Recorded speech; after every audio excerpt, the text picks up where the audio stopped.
অহা 29 আগষ্ট তাৰিখে ভাৰতৰ গৃহমন্ত্ৰী অমিত শাহ ডাঙৰীয়া অসমলৈ আহিব।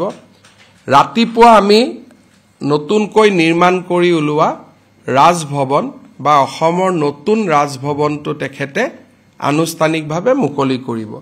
পুৰণা বেলিভিউ হোটেল য'ত আছিলে তাতে আমি এটা সুন্দৰ ৰাজভৱন বনাইছো। মই ভাবো যে দেশৰ ভিতৰতে বেষ্ট ৰাজভৱন হৈছে।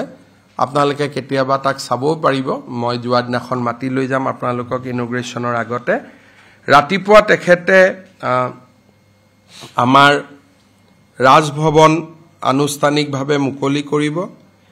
দ্বিতীয় কাৰ্যসূচী হিচাপে এখন এনডিএৰ বিজেপি নহয় এজিপি আৰু বিজেপিৰ টিকেটত আৰু আমাৰ শুভাকাংক্ষী যিমান পঞ্চায়ত ইলেকশ্যনত জয়লাভ কৰিলে সদস্যৰ পৰা জিলা পৰিষদলৈকে, গাঁও সভাৰ সদস্যৰ পৰা আঞ্চলিক পঞ্চায়তৰ সদস্যৰ পৰা জিলা পৰিষদৰ সভাপতিলৈকে এখেতসকলক আমি নিমন্ত্ৰণ কৰিম। পঞ্চায়ত অভিৱৰ্তন এখন এনডিএৰ পঞ্চায়ত অভিৱৰ্তন, তাতে গৃহমন্ত্ৰী অমিত শাহ ডাঙৰীয়াই আমাৰ পঞ্চায়ত প্ৰতিনিধিসকলৰ সন্মুখত ভাষণ প্ৰদান কৰিব।